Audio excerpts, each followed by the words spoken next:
the one thing they all have in common, I think, is they're hungry. And I know that sounds simplistic, but I believe that's the single most important element that separates the quality of people's lives. It's not just the ability to have hunger, but to sustain it. Hunger means that you want more. You want more of yourself. You want to make a bigger difference. You want to be a better parent. You want to do something more than there is today, and that you don't get satisfied. Most people start out with hunger at an early stage of life and they lose it. But the people that come to me are hungry either because something's happened, they've had a birthday with a 0 on it, they've gone through a divorce, they're starting a business and they know I've got to have a different level, or they're the best in the world and they're always looking for that edge that makes the difference. I think everybody is born with hunger. Like, there's the desire to grow, to expand, to learn, and then disappointment sets in early in life for most people. And then we look to blame something outside of ourselves. And there are many events in our lives that can affect us all. We've all had pain and challenges. But I think if you can find within yourself the part of you that wants to constantly give something more than yourself, if you can find a mission larger than yourself, then you're more pulled to do something than trying to push yourself. And pull has much more power than push. I always say motive does matter. That if your motive is to serve something greater, there is an energy that comes up inside of you. So I feed 2 million people a year because somebody fed my family when I was 11 years old, and now this year we're feeding 4 million. I want to do more in that area. And every business I'm in, that drive just doesn't go away. The capacity to strengthen and increase your hunger is the one common denominator amongst the most successful people. They've never lost their hunger. Most people are hungry to achieve a certain amount, make a certain amount of money, and then they get comfortable and relax, or to get a certain level of fitness and then they relax.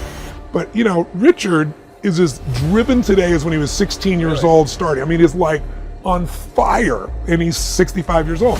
Warren Buffett is 85 years old. He's as driven today as when, he began the journey, right? I believe intelligence.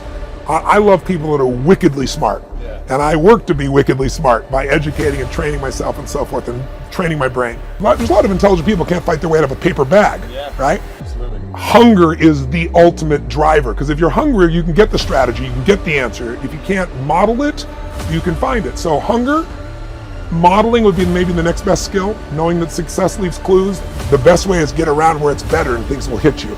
Who you spend time with is who you become.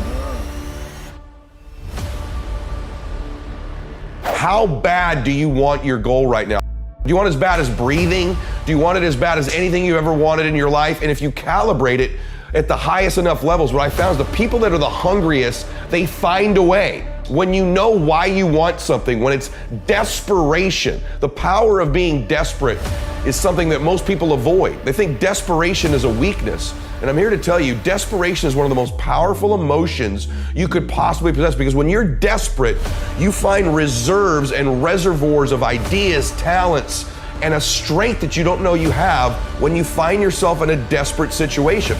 So ironically, the one thing most people avoid in their life, hunger, which is caused by being desperate. When you're starving, you become desperate. So the number one thing we need more than anything to win is hunger, which comes from a state of desperation.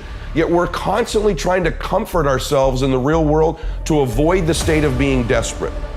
And I'm telling you that I think you need to embrace desperation again in your life. Like, do you want it so bad that you're desperate for it? See, in a fight, you show me two people. This is why it's so hard to repeat as a champion in the fighting game. Because you show me someone who's up and coming, who's hungry for that title, who's never had it before, who can taste it, who knows if they win that belt, their whole life's gonna change. They're gonna be champion of the world, all the endorsements, all the money, all their family life, all their parents' lives are gonna change. You show me somebody chasing that, hungry for it, against someone who's just trying to hold on to a title. And that's why most of the time the challenger beats the champ.